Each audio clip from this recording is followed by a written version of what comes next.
Estou aqui recebendo a Cade, que está no ar esse nosso primeiro encontro do Primeira Pele Preta. Primeira Pele Preta, eu adorei esse trocadilho.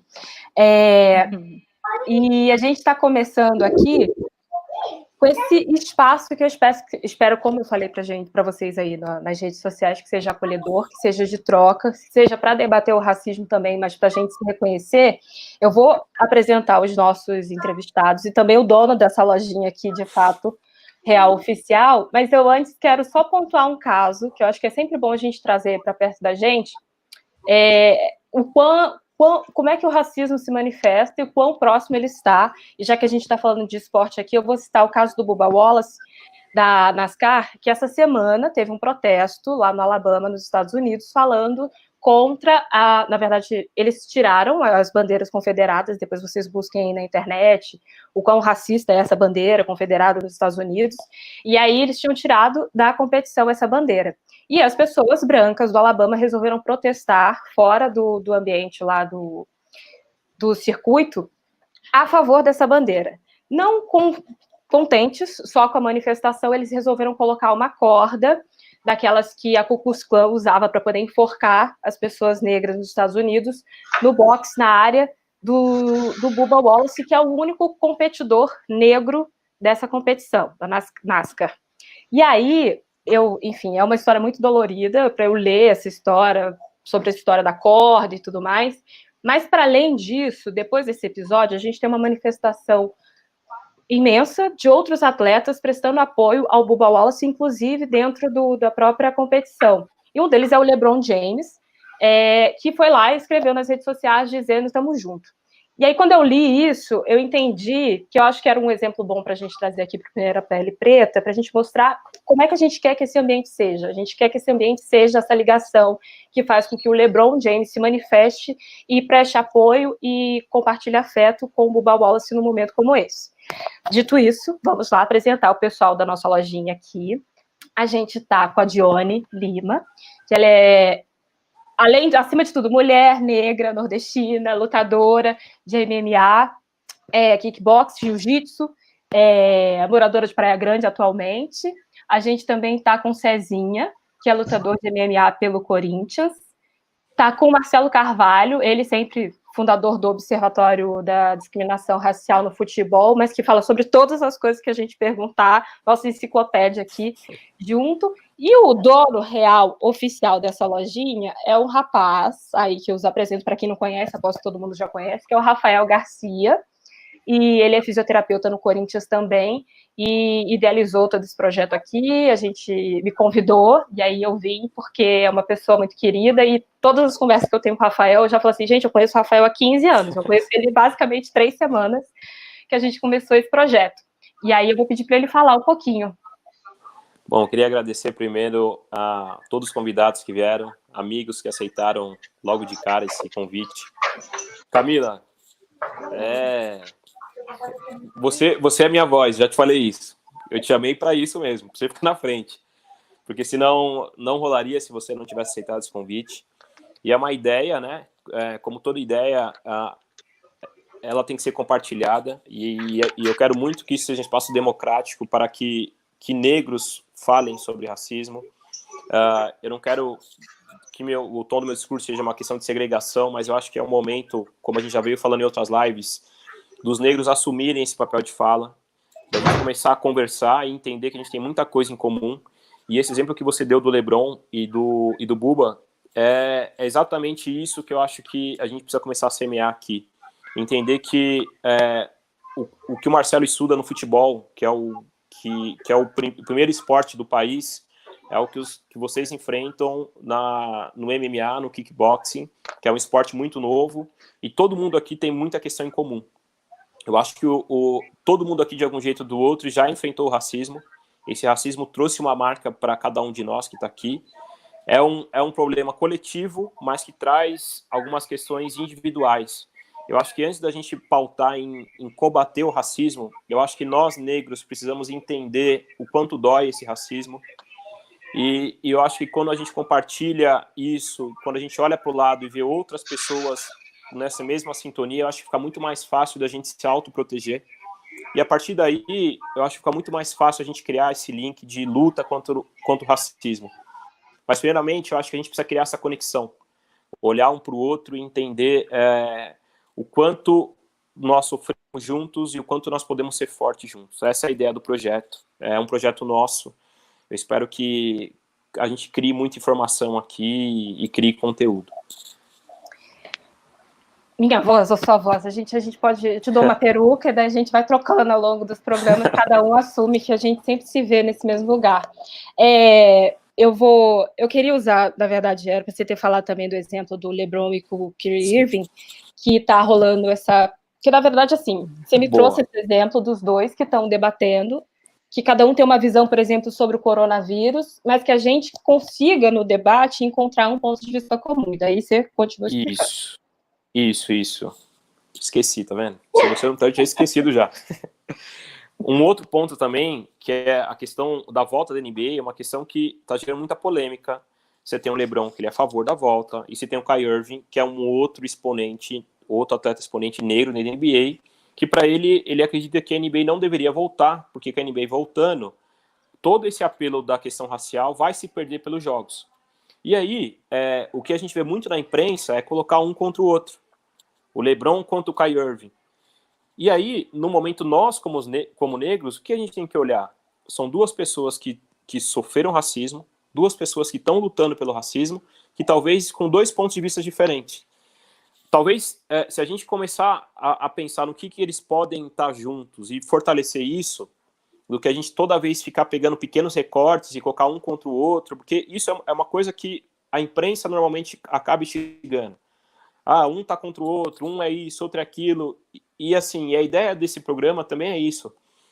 Vamos ter vários recortes. Aqui nós temos 5 pessoas negras que vão ter 5 pontos de vista diferentes.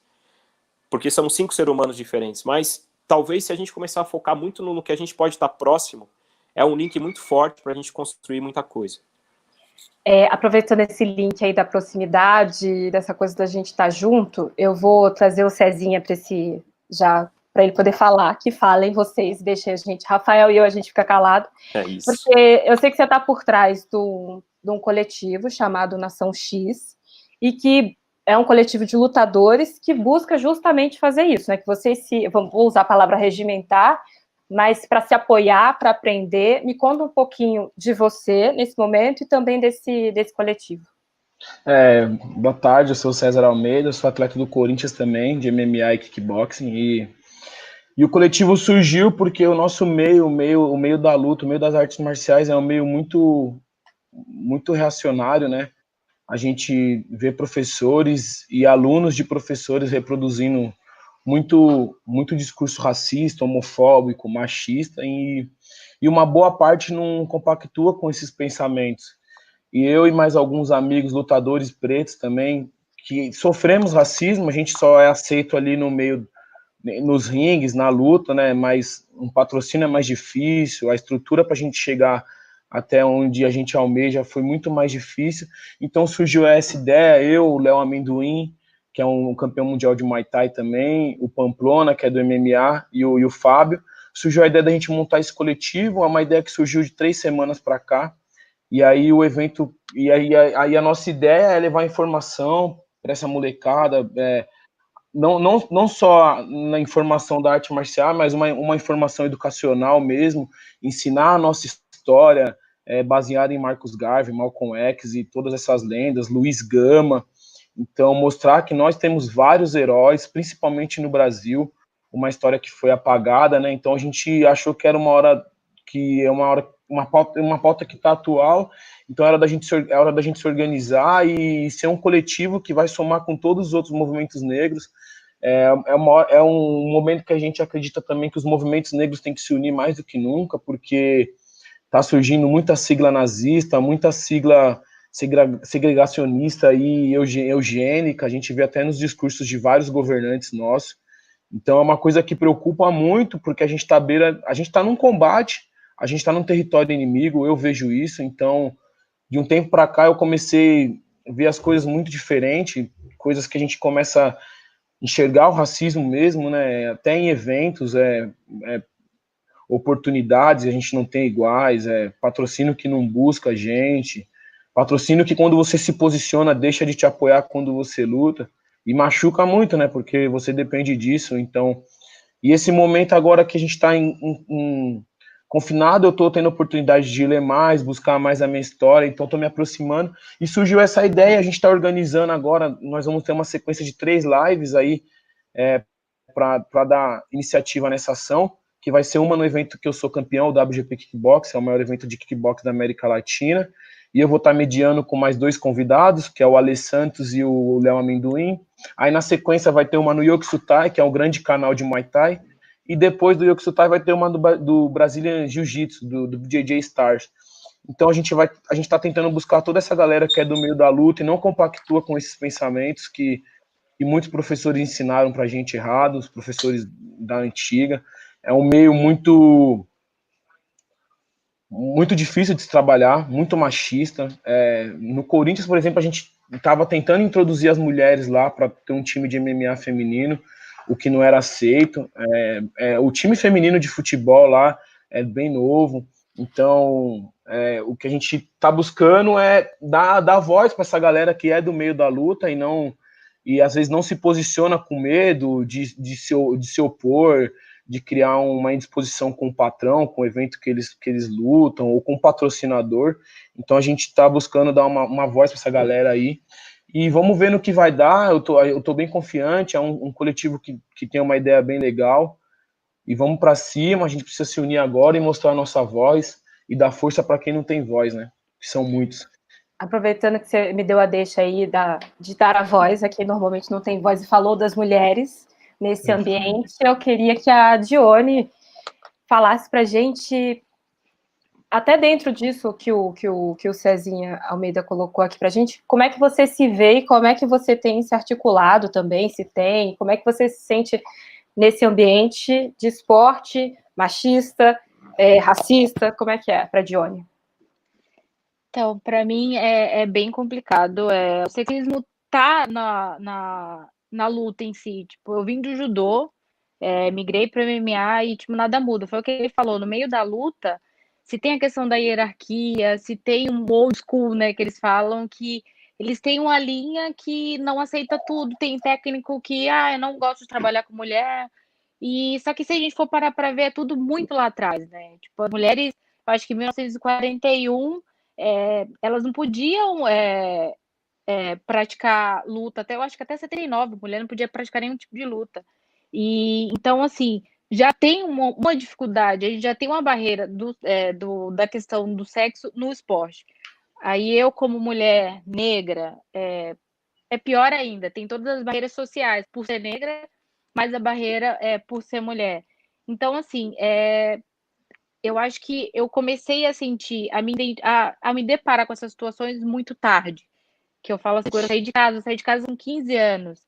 E daí você vai para um clube alemão, um clube que, tipo assim, não aceita muito a questão do atleta dentro de um clube social. Aí tem o esporte que você usa como ferramenta para integração, mas não tem esse encaixe, assim. Então, assim, eu sempre me senti muito perdida. Eu vou falar que quando o Rafa me convidou, para mim foi muito gratificante, porque eu sou muito comedida para falar sobre esse assunto, mas eu sofro muito. Pelo que tem dentro da academia, que melhorou bastante, não tenho que falar, mas tem muita coisa a ser melhorada nos eventos. Ele falou que essa questão, tipo assim, pô, num ambiente lá, fizeram uma equipe de MMA masculina, de MMA para um clube e não aceita, tipo, mulher. Isso é muito normal. Tem muito técnico que não quer trabalhar com mulher. Porque mulher é cheia de mimimi, que não sei o que. É isso que a gente escuta. Então, assim, é bem complicado. Para mim, é uma barreira, tipo, muito grande. Pela cor, por ser mulher. Então, assim, é bem complicado. É um tema bem... Tá. bem Nada do que complexo. vocês falaram até agora se encerra aí, não, tá, gente? A gente vai voltar em alguns tópicos mais Claro. Aprofundadamente, mas eu preciso trazer o Marcelo Carvalho para essa conversa, porque o Marcelo tem um observatório de discriminação racial teoricamente focado em futebol, mas ele está atento a todas essas nuances que vocês já trouxeram para a gente. Então, Marcelo, eu queria só... Eu vejo o futebol, principalmente com o observatório, de alguma maneira mais esquematizado, no sentido de que vocês conseguem apontar e sinalizar, quantificar mesmo, ó, tivemos tantos casos de racismo no futebol esse ano. Se vocês entrarem lá no site do ter essa informação. Eu queria saber como é que essas coisas que o Cezinha já trouxe, como é que o que a Dione já trouxe, o Rafael já trouxe, dentro do futebol também se mostram. O que você vê de conexão nesse sentido e como é que o futebol consegue quantificar para a gente o quão o racismo está presente no esporte? Bom, em primeiro lugar, eu gostaria de dar parabéns, né, para você, Camila, para o Rafael, pelo projeto, pelo Cezinha e pela Dione, pela coragem de estar aqui falando sobre o assunto, né, porque a Dione tocou num ponto muito importante, assim. Nós, negros, sofremos com racismo, mas temos uma dificuldade muito grande de falar, né, porque a gente sabe das represálias que vão vir. Então, a gente acaba sempre silenciando e isso é ruim, né? Porque a gente não consegue avançar nessa pauta e quebrar essas barreiras. No futebol, a coisa acontece um pouco diferente, porque a gente tem uma mídia muito grande em cima do futebol, né? Como eu costumo dizer, assim, todo programa que se diz, agora nós vamos fazer um programa esportivo, na verdade, ele é um programa de futebol, e se sobrar tempo, ele fala sobre outros esportes. Então, a gente tem uma mídia olhando para o futebol, e essa mídia de 2014 para cá, ela tem olhado muito mais para essa questão do racismo, né?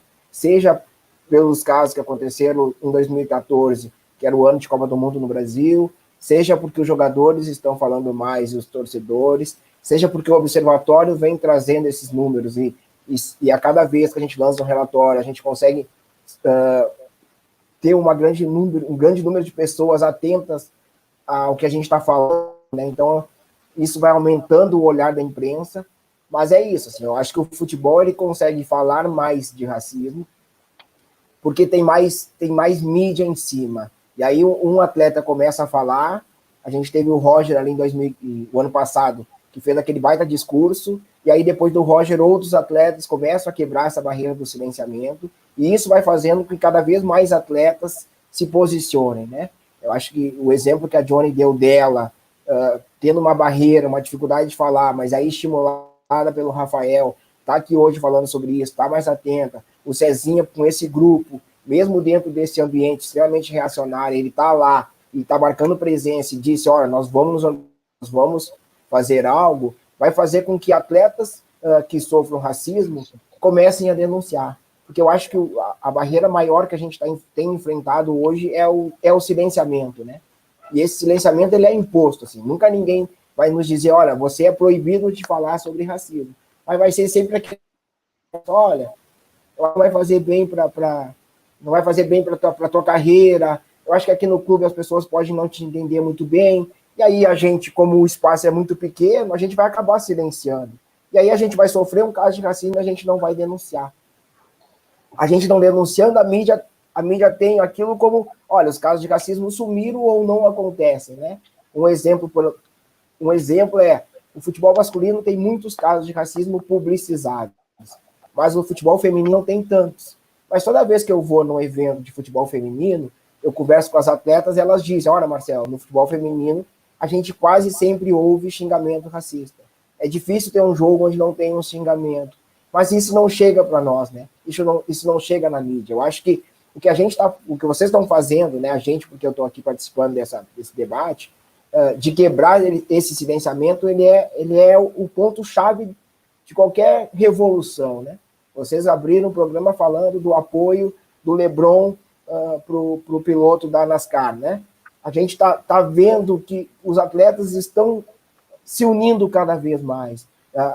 A MSL, a Liga Americana, ela teve agora criou uma associação de 70 atletas 70 atletas negros que vão falar sobre racismo, e vão quebrar esse silenciamento. Eles já bateram na porta dos dirigentes e disseram, nós vamos nos posicionar sempre. E aí é isso. E aí, quando a gente começa a falar, a mídia vai ser obrigada a nos ouvir, né? Porque daí vai ser um processo muito mais complicado, assim. Se o Rafael vem falar sobre racismo, a mídia consegue silenciar o Rafael. Se o Marcelo vem falar, a mídia consegue. Agora, se vem o Marcelo, o Rafael, a Camila, o Cezinha, o Johnny e mais tantos outros atletas, esse silenciamento não vai acontecer. Então, eu acho que o que muda do futebol hoje é isso, né? É o olhar mais atento da mídia. E o olhar mais atento da mídia, é bom dizer que ele acontece porque isso vende, né? Essa notícia do racismo vende. Tanto é que o que eu reclamo sempre é a mídia bate muito em cima de um caso, fala muito, né? Muita divulgação do caso de racismo, mas a mesma mídia não traz informação sobre desdobramento, não traz informação sobre ações que poderiam ser feitas. Então, é aquele ponto e contraponto, né? A mídia está aí ao nosso lado, mas, de fato, mesmo na luta, ela não está. E aí o futebol é isso, né? O futebol é como... isso que eu ia comentar. Foi como o Silvio Almeida falou ontem, deu uma entrevista no Roda Viva da TV Cultura, e ele fala justamente isso, que a mídia, ela serviu para a manutenção desse racismo que a gente vive, né? E que foi peça fundamental nisso. E aí você falou sobre... Eu coloco muito a minha... Na verdade, eu me coloco nessa, mas porque a gente, na verdade, não tem muita voz, mesmo como jornalista, ou às vezes você está numa redação, e o que vence são as outras vozes, por isso que a gente tem que diversificar todos esses ambientes, não só do esporte também, quando a gente pensa de esporte estritamente, né? E aí você citou vários exemplos, falou dessa questão do silenciamento dos atletas, e a gente percebe que isso não é novo, que quando se noticia, por exemplo, a gente percebe, a mídia está noticiando George Floyd, por exemplo, e no Brasil a gente tem outros jovens, outros meninos morrendo, um jovem negro morrendo a cada 23 minutos, e isso não é uma questão que é noticiada da mesma maneira que para a gente entender esse nosso papel, eu enquanto jornalista, e para a gente entender também o quão histórico é esse silenciamento, né? A gente está falando assim, por exemplo, eu tenho o exemplo do Tommy Smith, que é em 1968, que é aquele atleta que vai e faz aquela manifestação durante a premiação, e é silenciado ali, a carreira dele meio que acaba ali, e aí em 2016, que é aquela foto que viralizou junto com o caso agora, né, do George Floyd, que é o Kaepernick, que também faz aquele movimento de se ajoelhar durante uma manifestação ao longo do jogo, também tem sua carreira silenciada a partir daquele momento. Então, para a gente entender, o pessoal que está de casa, às vezes não acompanha, não se liga, é histórico, é histórico de 1968, é histórico de 2016, mesmo que a NFL se pronuncie agora, ou que a FIFA se pronuncie agora, tem esse histórico de silenciamento dos atletas. E aí, você falou sobre essa questão da mídia estar em cima, e eu vou voltar numa questão que o Rafael trouxe, que é do LeBron James falando que a gente tem que voltar, ou não, no caso o LeBron e o Irving, com duas visões diferentes sobre isso. E aí eu quero a opinião de vocês. Vocês acham que se os campeonatos voltam agora, nesse momento em que está todo mundo falando sobre tensão racial em todos os pontos, isso abafa ou isso tende a se amplificar nesses ambientes? Cezinha, vou começar com você. Eu acho que vai calar, vai silenciar os movimentos, e não é hora de voltar. Eu dependo que volte os esportes, que volte os eventos. Eu luto os eventos que são o WGP e o Glory Kickboxing lá fora. Eu dependo disso para sobreviver, mas eu não estou me importando com isso agora. Agora a gente salvar vidas e pautar a questão antirracista. E se a gente voltar com os eventos, vai se calar isso daí. Como todos os eventos esportivos, a gente teve a Copa do Mundo no Brasil, que calou na ditadura, que mostrou para o mundo que aqui a gente era uma democracia racial e que era tudo legal, tudo lindo, maravilhoso, mas tinha gente sendo torturada e morta pelos generais e coronéis e militares aqui. Eu acho que o evento esportivo não é hora de voltar, até porque tem muita gente morrendo ainda.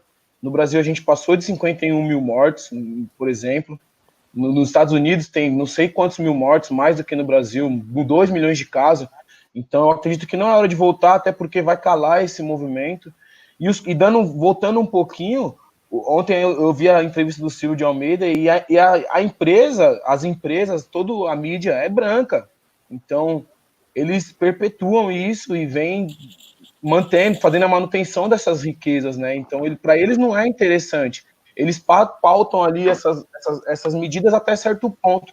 Por isso que é interessante dos coletivos e da união dos movimentos negros, para poder o que o Marcelo falou, a gente continuar dando voz e todo mundo se manifestar. Então, eu acredito que não é hora de voltar e a gente tem que pautar muito forte e tomar medidas mesmo, ações mais afirmativas, porque senão vai passar só por um momento e vai virar o ano e vai continuar os casos de racismo acontecendo e as pessoas que fazendo os casos sendo impunes.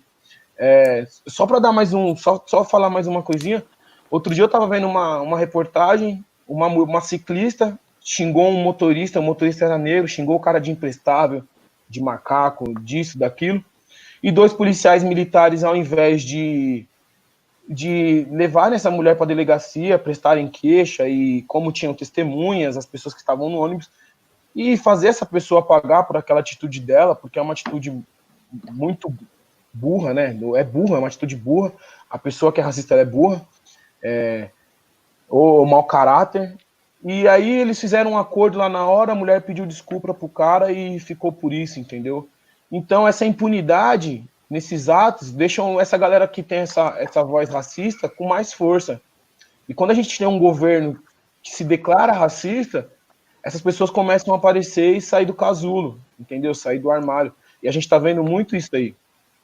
Então é difícil, então acho que não deve voltar, a gente tem que pautar mais ainda e tomar atitudes mais severas, mais fortes, até de nos defender mesmo, se for preciso. Então, agora a gente tem que se unir mais ainda e soltar a voz, porque somos muitos, somos a maioria, e a gente vive como minoria, então não está errado isso, e a gente precisa pautar pautar de qualquer forma agora isso daí, ganhar força desse movimento e não deixar essa onda passar, porque se a gente deixar essa onda passar, os atos racistas vão voltar, vai tudo voltar ao mesmo, os nossos irmãos vão continuar morrendo nas periferias, vão continuar sendo presos, e é uma coisa que a gente não quer mais, que a gente não aceita mais, então a gente tem que ser firme e continuar pautando e deixando mais forte esses movimentos, principalmente aqui no Brasil, né?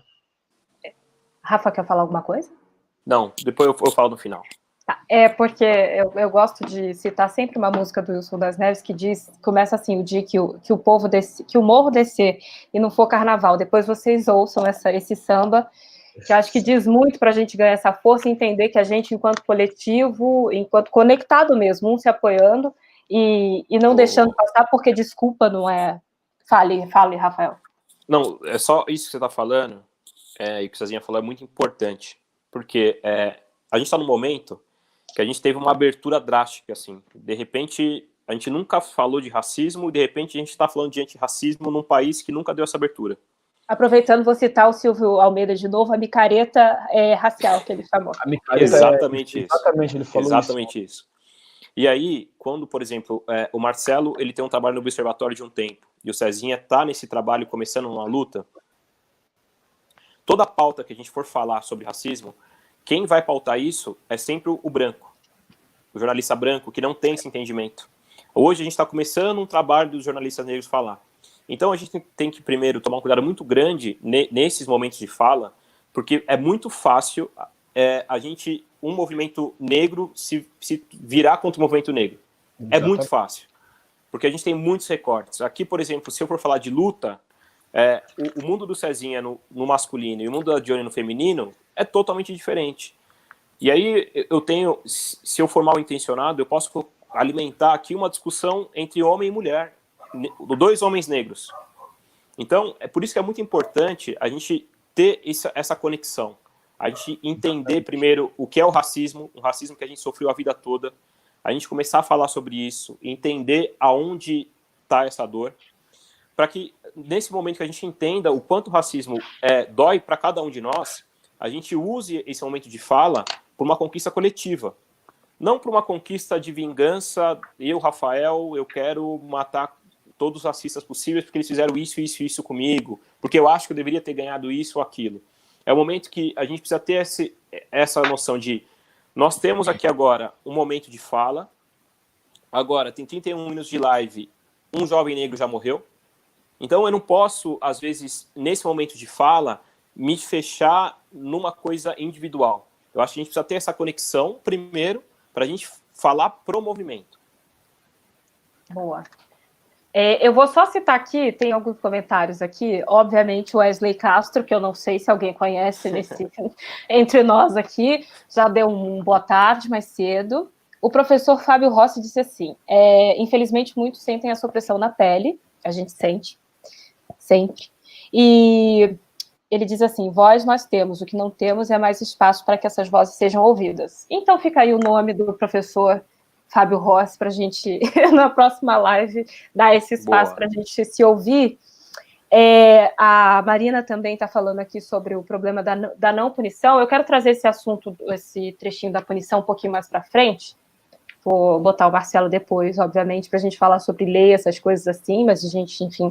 Mas antes eu quero voltar na questão da construção da nossa identidade, porque eu acho que o Cezinha trouxe questões importantes aqui, até com a Nação X, eles propõem a ajudar negros a gente precisa aprender, na verdade, a gente precisa ler, a gente precisa ouvir, a gente precisa se ouvir, e para criar essa identidade, e a Dione falou aqui no início, que ela falou assim, quando o Rafael me chamou, eu fiquei meio assim, porque ela falou, não lembro agora como foi que você se referiu, mas que tinha uma coisa que o Rafael, num outro momento também, pesquisando com os atletas, demonstrou isso, que as pessoas às vezes não sentem a vontade para falar sobre racismo porque elas não estudaram sobre racismo para falar. E aí eu queria que a Dione falasse para a gente como ela se sente ao ter que falar sobre isso, o que ela pensa que, por exemplo, vai precisar estudar, não vai precisar, como é que você se sente em relação à luta racial mesmo e da construção de identidade, para a gente já jogar para o Cezinha daqui a pouco sobre o que ele tem em mente com Nação X lá. Então, eu acho que eu ainda estou construindo esse entendimento, sabe? Eu acho que aprendizado nunca é demais, né? Então, quando o Rafa veio falar comigo, pouco, eu lia pouco, eu me interessava. Só que, assim, eu acho que esse bom é que nem ele falou da questão de voltar ou não o esporte. De perder esse gancho que a gente tem enorme agora de falar sobre racismo, de se manifestar, se mostrar. E eu acho que para mim foi muito importante começar a ler mais, começar a querer saber mais, tipo assim, sobre a minha cultura, sobre me identificar cada vez mais. Então, eu acho que para mim sempre foi difícil porque é aquele negócio que para mim sempre foi velado, nunca foi muito falado dentro de casa. Eu tive que primeiro ter as primeiras experiências, tipo assim, sofrer algumas situações que eu falava, putz, o que está acontecendo? E entender que era por causa da minha cor que aquilo acontecia, que eu falava, não, calma, peraí. E daí eu fui ler, eu fui tentar entender, e tentar, tipo assim, estar por dentro de uma situação e ver que não era só comigo, sabe? Eu acho, que nem o Rafael falou, somos 5 pessoas que têm ideias diferentes e que com certeza vão lidar com tais situações que a gente sofre de maneira diferente. E eu conversar com ele me abriu mais ainda a cabeça para, tipo assim, ver outras situações, entender, me colocar a estar disposta a aprender mais e ter esse tipo de conversa que a gente está tendo aqui, sabe? Então, pode falar. Não, é que você falou, eu toda vez que você fala, eu vou lá e esqueço, eu tenho problemas. Que essa coisa, eu acho muito louco a gente entender, por exemplo, quando você abre um livro, você falou assim, tem coisas que aconteceram para mim que foram veladas e que eu não percebi, porque dentro de casa eu não tive isso. Toda vez que eu pego um livro para eu ler que fala sobre racismo, você começa a elencar um bando de coisas na sua vida que aconteceram com você, que teoricamente não tinham explicação, que elas passam a ter. E aí, eu acho que esse é um processo, às vezes, eu já falei isso com o Rafael, que às vezes a gente se cobra muito e a gente se propõe a isso, principalmente nesse momento de muita tensão, que o mundo cobra da gente isso também, mas que é um processo muito doloroso. E aí eu quero saber do Marcelo e do Cezinha, quando foi esse momento, porque a Dione, de alguma maneira, e o Rafael também, Johnny, de alguma maneira, já falou pra gente que ela se viu se descobrindo e aprendendo e se colocando nesse lugar há pouco tempo, mas para o Cezinha, para o Marcelo e para o Rafael, como é que foi essa ficha caiu? Eu começo? Eu vivo no Rio Grande do Sul, né? Nossa. E aí aqui é muito comum quando a gente viaja assim para o interior do estado, tá aquelas placas dizendo assim, bem-vindo à cidade tal, colonizada por tal cultura. E aí, desde pequeno, isso me incomodou, né? Porque, poxa, eu vivo em Porto Alegre, assim, muita gente acha que não tem muitos negros em Porto Alegre, mas tem bastante negros em Porto Alegre. E tem bastante negros pelo interior do estado. E aí, a gente não consegue se ver, né? Que estado é esse? Que cidade é essa que eu não estou presente? Então, desde pequeno, isso muito me incomodou, essa questão de ser negro e não me sentir valorizado. E aí eu sempre sonhei em ter um projeto, participar de um projeto onde eu pudesse falar sobre isso, né? Falar sobre essa não representação negra, falar da quantidade de casos de racismo que a gente enfrenta. E eu sou um cara que sempre gostei muito de futebol. E aí, na minha pós-graduação, eu fui fazer um curso de gestão esportiva, porque eu sonhava que, se eu me qualificasse, eu poderia um dia trabalhar no marketing esportivo de algum grande clube. E aí, naquele curso, né, na pós-graduação, eu descobri que a realidade não é bem essa. Assim. Para você trabalhar dentro de um clube de futebol e na área de marketing, você precisa ter um padrinho. Você precisa entrar primeiro pela questão política, para depois a sua questão de qualificação. Então, eu me deparei com o racismo, né? E aí eu disse, poxa vida, eu preciso falar de racismo, eu tenho oportunidade de falar de racismo no futebol. Eu acho que o futebol é um grande espaço que a gente tem na sociedade para a gente debater diversos assuntos. Eu acredito nessa força. Só que a gente precisa ter essa oportunidade. A gente precisa forçar os clubes a falar sobre isso, a gente precisa convidar os atletas a quebrar esse silenciamento. E aí eu resolvi criar o observatório, né? Eu disse, vamos lá, vamos ver o que vai acontecer, vamos ver se eu consigo ter essas parcerias, se eu consigo colocar esse projeto na frente. Mas é isso, assim, são anos e anos crescendo com esse racismo batendo na nossa porta, né? E nem sempre, como disse a Jo, nem sempre ele vem num xingamento, né? A gente vai perceber ele depois que a gente começa a estudar, começa a ler, a gente vai ver que ele vem de outras formas. Por exemplo, quando eu era pequeno, aqui no Rio Grande do Sul, a gente tem muita visita de argentino no nosso litoral. Então, quando a gente ia para a praia, todo argentino que encontrava uma criança negra na praia, ele chamava a criança para tirar uma foto. Então, ficava uma família de argentinos brancos e uma criança negra. E aí, eu criança tirava a foto. E aí, um dia, uma tia minha me chamou e disse, pergunta para eles, quando eles te chamarem para tirar fotos, se eles não querem ir no circo, né? Afinal de contas, lá no circo tem algo exótico para eles tirar foto. E aí eu fui descobrir que, cara, que loucura é essa, né? Que eles vêm tirar foto comigo de forma exótica, né? Eu não sou esse ser exótico para ele tirar foto e depois ficar mostrando e tal. Mas é uma construção que a gente vai tendo, porque entender que essa foto não é algo positivo, faz parte de um processo. Entender que toda vez que tu entra num ambiente branco e a pessoa te diz assim, vou te dar um pandeiro para te tocar, não é algo extremamente positivo nisso, né? Na verdade, ela está sempre associando a tua imagem à questão do samba, à questão do futebol, então isso não é algo positivo. Mas a gente cresce achando que as pessoas estão nos valorizando por aquilo. E aí a gente vai começar a ler, a gente vai começar a entender, a gente vai começar a ver que o mundo só nos enxerga dessa maneira. Por que eu não posso quebrar isso? E aí um dia eu me lancei a ser escritor, né? Eu lancei livro. O que eu mais ouvi foi, mas você vai escrever um livro? Você tem condições de escrever um livro? Então vem sempre essa pergunta, né? Porque, e aí eu fiquei me perguntando, por que eu não posso escrever um livro? Aí eu comecei a perguntar para as pessoas, como é que as pessoas me enxergavam? E aí a pessoa, não, tu tem cara de um cara malandro, de um cara boêmio, tu não tem cara de um cara que é escritor. E aí tu vai, puxa vida, mas que estranho isso, né? Mas aí mas e aquele outro cara negro, como é que tu enxerga ele? Aí as questões são sempre as mesmas, né? Um cara malandro, um cara bom de samba, bom de cama, sabe? E aí, puxa vida, que loucura. E aí o racismo vai se apresentando. Mas, como foi dito, ele não se apresenta sempre como um xingamento. Ele vai se apresentar dessa maneira. No esporte, no futebol e no jornalismo esportivo, se a gente olhar para o lado e perceber fora das 4 linhas, a gente vai ver que a gente não está presente naquele ambiente. Mas a sociedade brasileira sempre diz, e eu fui ensinado com esse discurso, que o futebol é um espaço democrático, que era um espaço que todas as pessoas negras teriam ascensão social se praticassem futebol. E aí eu fui entender que, então eu só posso praticar, eu não posso gerenciar, eu não posso estar no comando.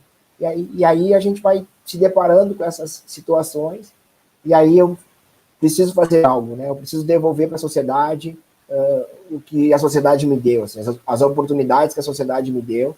Eu preciso devolver, eu preciso dar minha contribuição para ter um mundo melhor. Eu vou ter filhos, eu tenho sobrinhos, eu tenho afilhados, eu preciso fazer algo.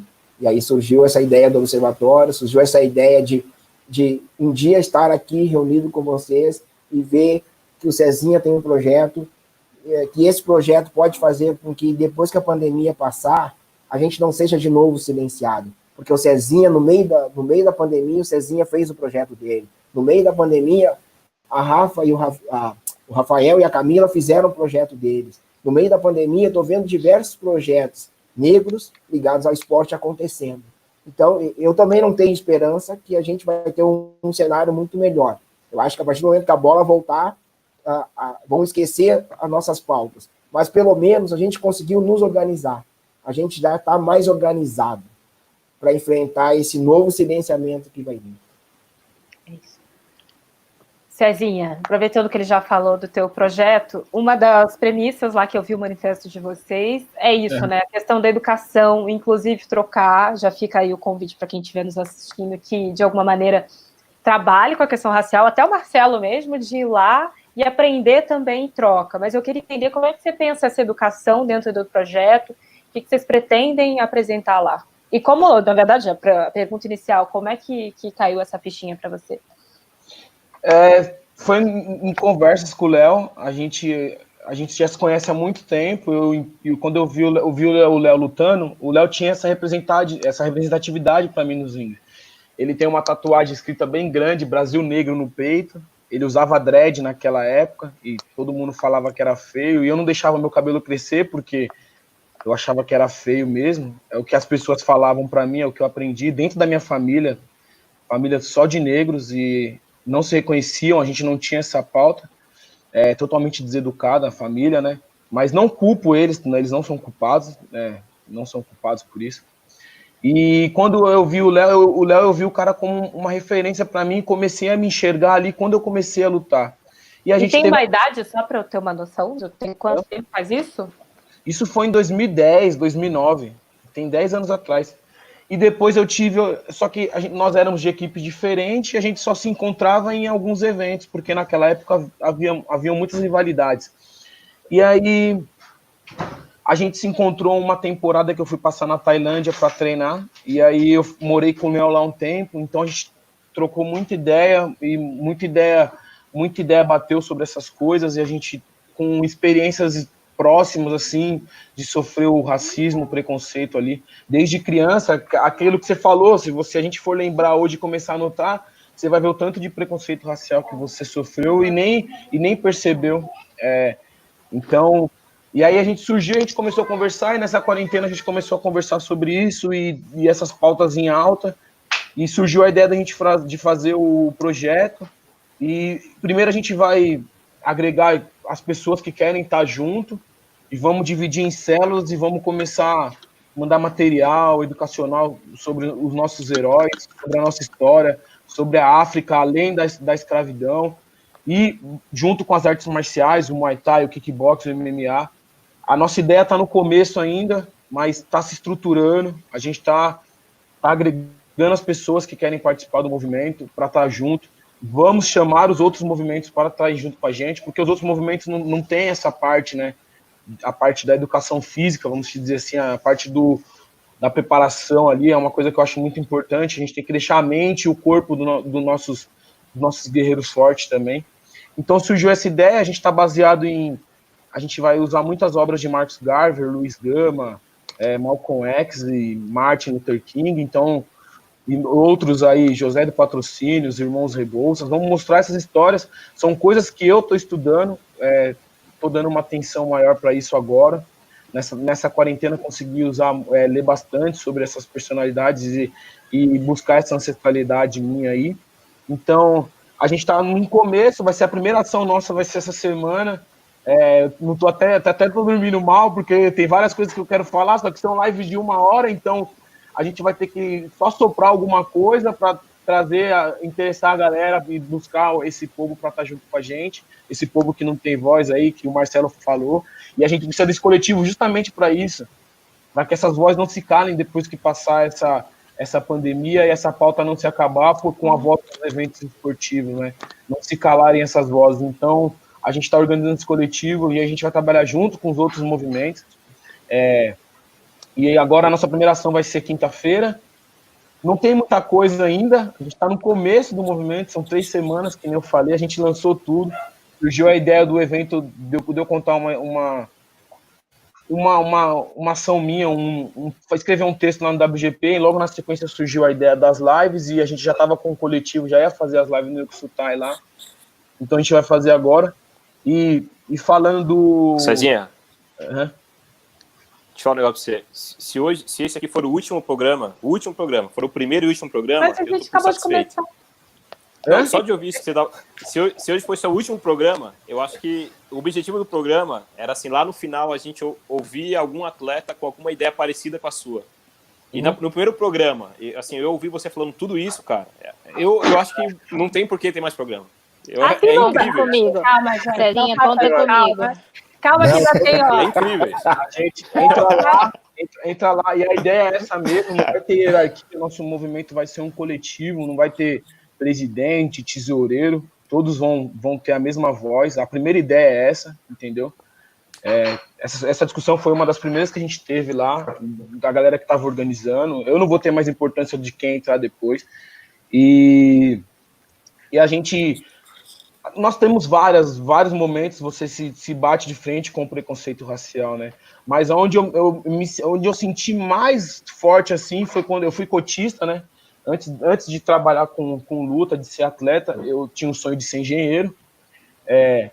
E aí eu fiz FATEC. E quando eu entrei na FATEC, eu entrei com bolsa, ProUni, cotista, e entrei na rapa do tacho. Eram 60 vagas, eu fui os 59.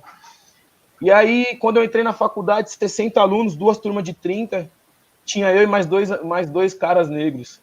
E nem a melhor faculdade de São Paulo, assim. Foi aí, e eu vinha do Educa Afro, eu estudava no Educa Afro, eu ganhei uma bolsa no Educa Afro, fiz o meu pré-vestibular lá, só que a gente não pautava tanto essas coisas, porque a gente só tinha o horário ali da noite para poder estudar as matérias e prestar o vestibular, então eles não tinham tempo de trabalhar com a gente que estava fazendo o curso pré-vestibular, essas pautas, entendeu? Então, quando eu entrei na faculdade, foi onde eu me deparei com o maior racismo, que é o racismo estrutural. Eu não vi negros professores lá, não tinha... Negros como alunos eram poucos, era eu e mais 2 alunos numa sala, em 2 turmas de 30, tinha eu e mais 2. Os negros estavam aonde? Na faxina, não diminuindo esses empregos, só que eram só os subempregos que você encontrava os negros, na segurança. E isso está falando, Cezinha, obviamente, eu nunca dei um soco em um saco, eu nunca não sei dar um chute, mas talvez se eu tivesse 30 quilos a mais, a gente podia trocar de história. Eu, fisioterapeuta, o Marcelo na publicidade, a Camila jornalista, a Johnny no judô. A gente tem... se a gente for fazer no começo da live, a gente tem mundos totalmente diferentes.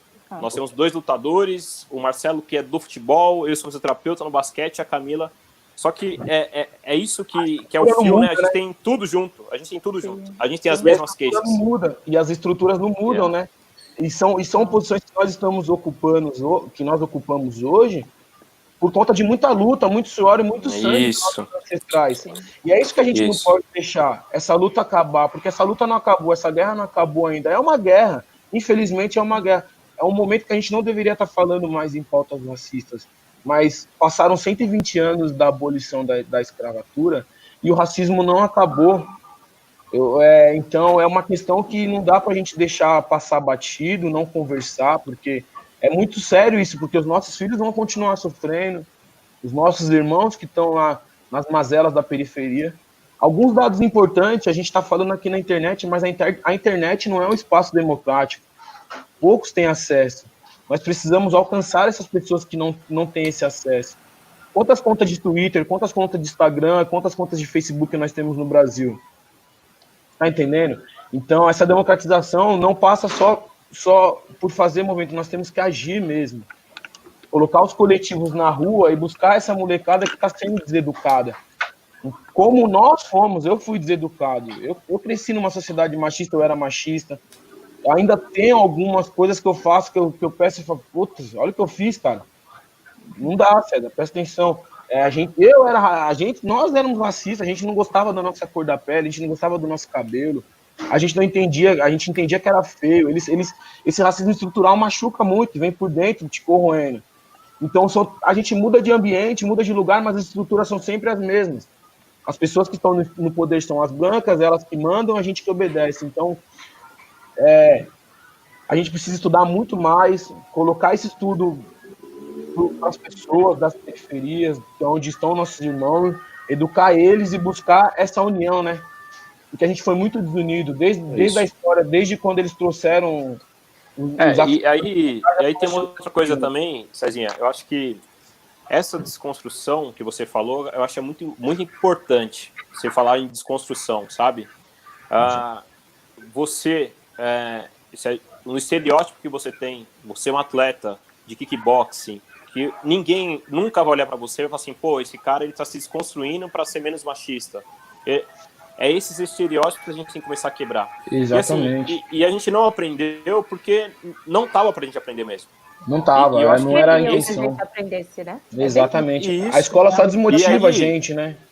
Sim. E aí a ação, assim, a gente pode ser uma ação num processo de uma conversa, que a gente está tendo agora, numa live, ou num movimento que o Marcelo tem muito consolidado por anos, ou nesse momento está fazendo. Mas eu acho que o diálogo é o mais importante, mas o diálogo entre nós. Entre nós.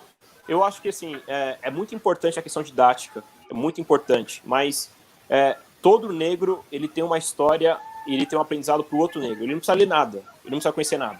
Uma história que ele falar é um conhecimento para o outro, e a gente precisa ter essa união, sabe? E o que eu vejo muito que está acontecendo é a gente começar a separar. Mas você leu Max Garvey, eu nunca li, então, peraí, você fica para esse lado. Você leu Malcolm X. Mas não, você não... Não, calma. Todo mundo é negro, a gente está desconstruindo esse processo. Eu acho que, além desse aprendizado da sociedade, nós negros, na nossa geração aqui, a gente tem que ter essa desconstrução e aprendizado juntos, né? Aprendizado junto, vai ter gente que vai estar mais à frente de conhecimento, gente que nunca leu, e assim, todo mundo tem a mesma importância no movimento. Todo mundo vai ter a mesma importância. Coletivo. Eu concordo com quase tudo que o Rafael falou. Acho que a gente tem que estudar, sim. É bom a gente ler, sim. Tem que revisitar, porque tem muita gente que não está mais entre nós e tem, tipo Abdias do Nascimento, a gente tem que visitar ali.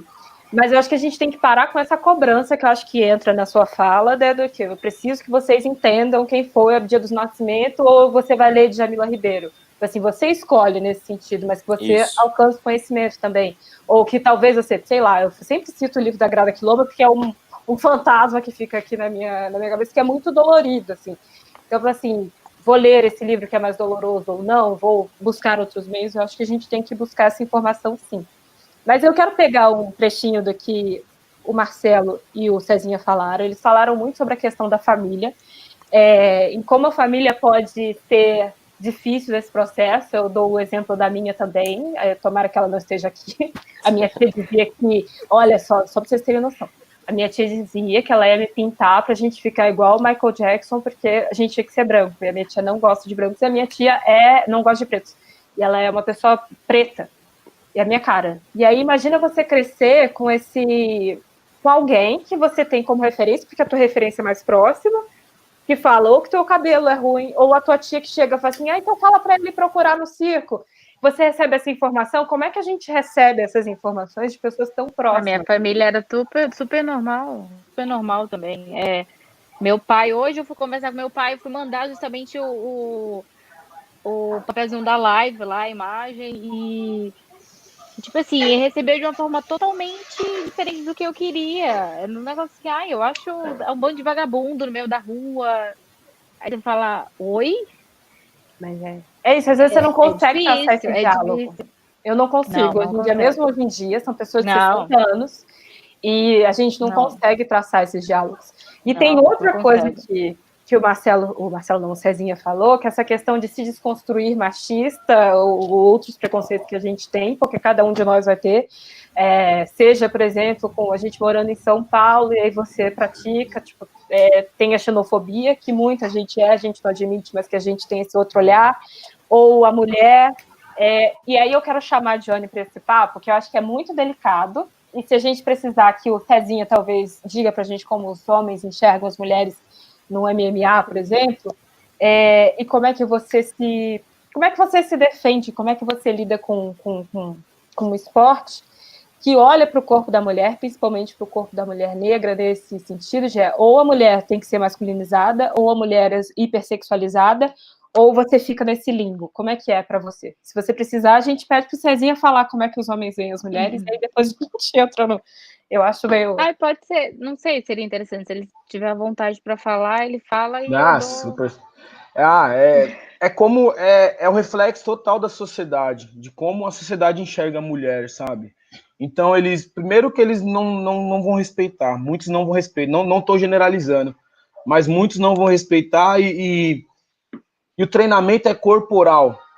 O treinamento da luta é corporal e você não vai, ainda hoje, você não encontra uma equipe de 15 meninas para elas treinarem entre elas. Então, muitos dos caras vão confundir.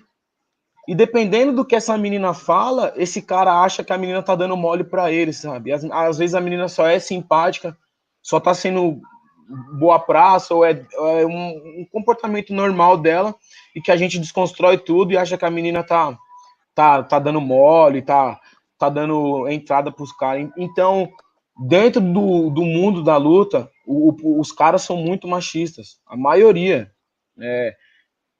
São muito homofóbicos, os caras não aceitam gay treinando. Eu falo isso aqui e os meus amigos vão estar me vendo aí, os caras vão mandar mensagem de novo. Pô, mas não é assim. É assim. Hoje eu discuto, bato boca. Outro dia eu tive uma discussão muito brava lá no clube, porque toda hora era. Não sei o que o cara fazia, era uma brincadeira, puta, é viadinho. Aí eu falei, pô, qual o problema que vocês têm como sexual, cara? Aí foi uma discussão que a gente ficou meia hora conversando. E aí eu consegui que eles parassem de fazer essas brincadeiras lá. Só que lá nós não temos mulheres, mas toda mulher que chega lá para treinar, ao invés do cara olhar o profissional, que a profissional, a lutadora ali, eles vão olhar pro corpo dela, vão olhar se ela tá com gracinha, o que ela quer ali, entendeu? Eles não vão achar que ela tá ali porque ela tem um sonho de ser a melhor lutadora do mundo. Eles vão achar que ela tá ali porque ela quer. É muito difícil, é difícil falar isso para mim, mas é a verdade. Então, e na hora do treinamento do corporal ali, que tem no treino de MMA, a gente tem o treino de wrestling, que é muito grudado, o treino de jiu-jitsu, que é todo o tempo corpo a corpo. E às vezes vai ter aquele cara mais machista, mais engraçadinho, que vai se aproveitar e vai tocar nas partes da menina, vai querer. É muito difícil, é muito difícil. Então, eu acho que às vezes a reação de muitos lugares não terem muitas mulheres treinando é mais por isso, entendeu? Também, esse é um dos motivos, não é o primordial, mas é um dos motivos até que eu sinto que alguns treinadores têm receio de colocar meninas e os atletas confundirem, entendeu? E não respeitarem e tal, e para não ter esse incômodo, eles preferem não botar a cara a Trabalhar tapa, com mas mulheres. não trabalhar com mulheres. Outros são machistas mesmo e não querem trabalhar porque acham que mulher não presta para isso. Essa é a palavra mesmo. Então é bem difícil, é um lugar bem difícil para mulheres, ainda é um meio, mesmo que a gente tem várias representatividades no mundo do MMA e feminino, ainda é um lugar muito difícil para elas pisarem. Muitas academias, muitas equipes não têm equipe feminina, não aceitam as meninas treinando. Então, e os caras são muito machistas, né? Então é bem difícil, é um meio muito conservador. Eu quero só falar duas coisinhas aqui. Uma que eu não pedi para o Cezinha falar por isso, porque ele é homem, que a palavra não. não. É para a gente entender como funciona a cabeça. Como que os caras... Isso. E também porque eu acho que é delicado a gente, às vezes, estar num lugar e precisar falar de certas coisas, apontar determinadas coisas. Eu fiquei pensando nisso e eu achei que para a Dione fosse ser mais fácil. Digo também para o Marcelo e para todos que estão nos assistindo que no futebol não é diferente. Ele tinha citado isso ali. Por exemplo, eu vou citar 2 times que para mim foram experiências muito difíceis de você estar ali no gramado como repórter, que foi a Ponte Preta, na verdade 3, a Ponte Preta, o Palmeiras e o Santos, que foram extremamente machistas naquele momento ali em que eu estava, não só machistas, como racistas também. Então, essas coisas vão se sobrepondo. O Cezinha colocou aqui também a questão da questão da orientação, né, sexual dos atletas, que como isso é visto também. E aí eu volto para a Dione. Dione, me diga como é que você enfrenta isso no dia a dia. É difícil, porque o primeiro momento você quer ser aceita, porque você tem um sonho, você tem uma busca, eu saí de casa muito cedo, eu tenho um sonho, eu tenho objetivos, então a todo momento você quer estar ali, e você acaba passando por cima de situações que nem o Cezinho falou. Então, tem um certo assédio, sim. Eu até, tenho que usar a palavra certa, porque para mim comum e normal são coisas totalmente diferentes. Normal? Não é, mas é extremamente comum. Acontece e eu, como mulher, eu tenho que tentar ser, além de ser mulher, eu sou profissional. E ali é meu local de trabalho. Então, você acaba sofrendo coisas a qual você se cala. Você leva, tenta fingir que nada está acontecendo, mas, como ele falou, é extremamente normal. A questão de certos técnicos, academias não aceitarem mulheres. E daí vem falando, mulher cheia de mimimi, negócio de luta não é para mulher. Aí, se tem uma mulher lá, realmente, atletas ficam medindo, essa hipersexualização que você falou, isso hoje está muito mais evidente. Hoje se tem um perfil para a mulher lutadora. E os eventos estão buscando esse perfil. Então, sobrepõe seu talento, não tá nem aí.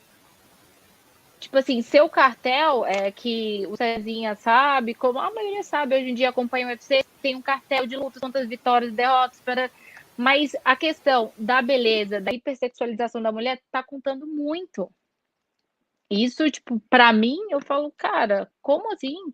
É muito difícil o meio que a gente vive e essa questão não está sendo tão profissional como eu queria que isso tivesse. Mas, assim, acontece, é preocupante porque, que nem ele falou, a mulher está procurando um espaço no meio disso tudo. Se tem um número enorme de homens praticando MMA, o evento que hoje, mundialmente, é o objetivo de qualquer atleta que quer ser bem, quer chegar ao auge da UFC. Então, assim, no feminino tem 4 categorias, no masculino tem quantas? 8, 9? Se tem um evento que tem 12 lutas, se tem uma luta feminina, 2.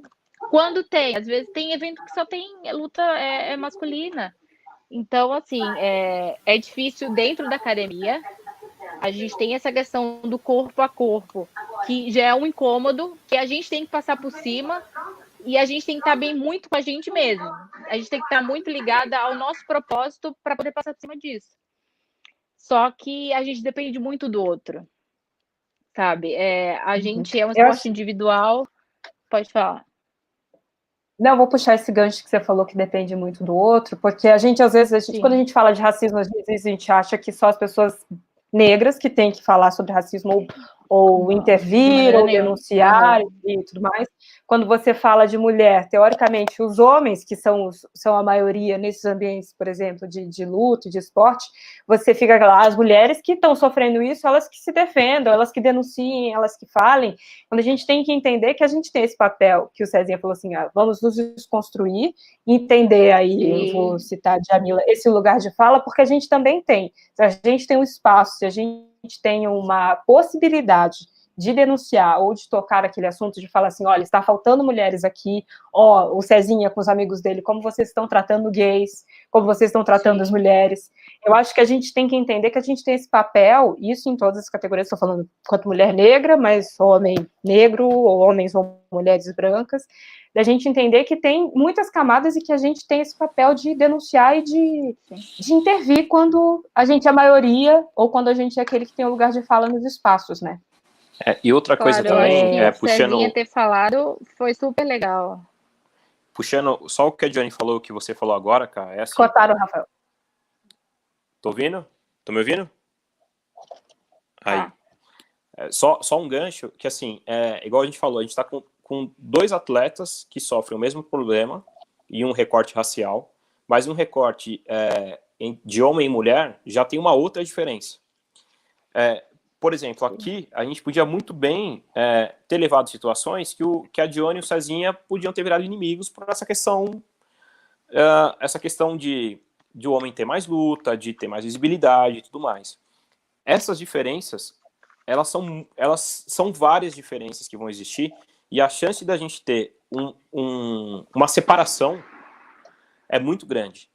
Por isso que tudo aquilo que a gente falou no começo, da gente se ouvir primeiro, entender o outro negro, e eu não falo uma questão de proteção, mas toda vez que você vê um negro no esporte, o cara não precisa falar com você. Você imagina um pouco da família dele, o que você falou da sua família, da família da Dione, da minha, de todo mundo, do que ele passou na escola, do que ele sofreu para se formar numa faculdade quando ele está no papel de gestor, ou como atleta, o que ele sofreu para ter um patrocínio longe da família e tudo mais.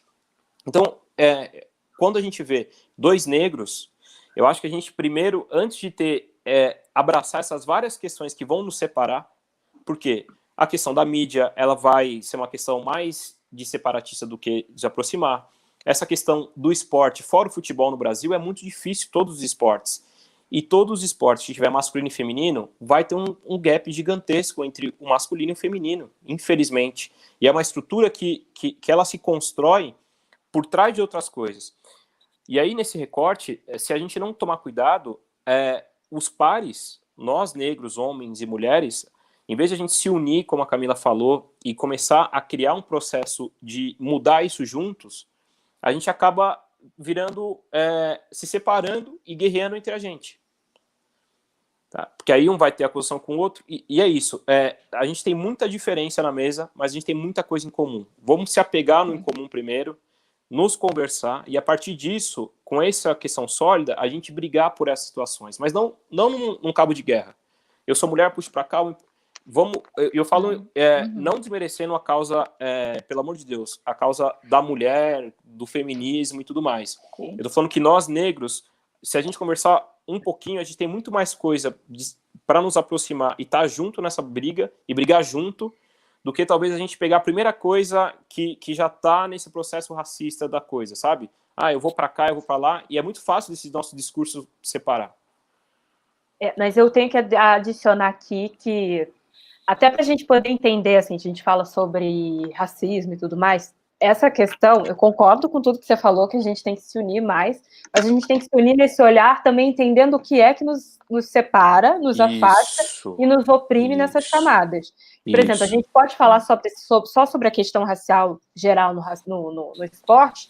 Pode. Mas quem são as camadas que são oprimidas quando a gente consegue, por exemplo, mais espaço no futebol, mais espaço no MMA? Como é que as mulheres negras, dentro de um espaço que é masculinizado, que é, enfim, todas as questões possíveis, se apresentam ali? Quem são as pessoas que estão embaixo dessas camadas quando a gente traz aquela outra lá? Só sobre a questão racial e se unir em relação a isso, entendeu? As pessoas trans que a gente não fala, que a gente tem que ouvir aqui também. Na próxima a gente tem que anotar. Isso tem que ser pontos de discussão para realmente gerar essa conscientização. Não pontos de coalizão. Sim. Porque são pontos assim, praticamente a gente tem um canhão apontado um para o outro. A gente tem que usar isso como pontos de discussão para gerar essa coalizão. Mas primeiro, para ter esse ponto de discussão, a gente tem que dar um passo para frente, um olhar para o outro, se identificar primeiro, e isso ser um ponto de discussão. E aí sim, eu concordo exatamente com o que você falou. Na minha fala anterior é basicamente isso, usar esses pontos como os pontos de discussão para a gente criar alguma coisa do que pontos de confronto. Uhum. É isso. Eu vou. Daqui a pouco os nossos entrevistados vão nos xingar aqui, porque aí vai ser uma ponte de colisão total, porque o pessoal tem hora e vai querer ir embora. Mas eu vou fazer uma pergunta aqui que eu imagino, eu não sei, o Marcelo já entregou que eu acho que ele não é pai ainda. Rafael, eu não sei se você é pai. Você é ou não? Pelo amor de Deus, que eu saiba não. Ainda não, mas Cezinha é, então. Então, acho que essa pergunta é para você. Como é ser pai em uma sociedade machista? E eu vou botar racista por minha parte.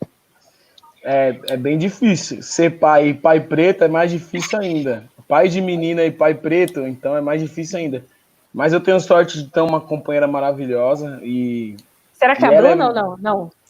Não. Não, é a Não sei quem é a Thalita. Bruna, gente. Não. Camila, pelo amor de Deus, Camila. Pelo amor de Deus. Eu achei que fosse a esposa dele. Não. A minha esposa é a Thalita, minha filha é a Marina.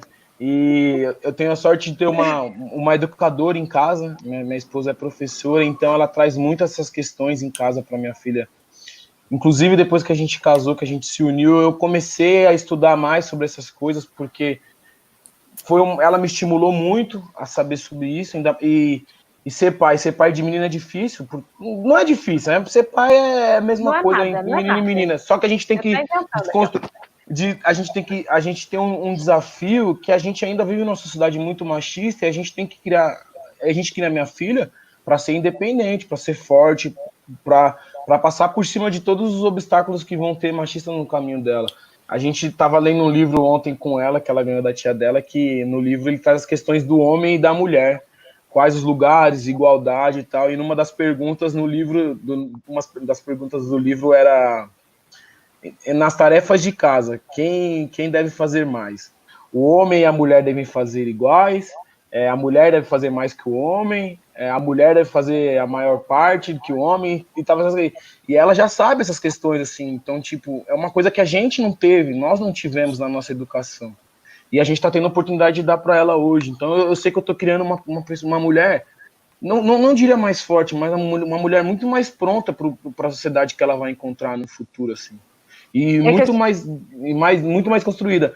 Inclusive com se olhar e se gostar do cabelo, gostar da cor da pele, gostar dos lábios, hoje a gente tem mais referências.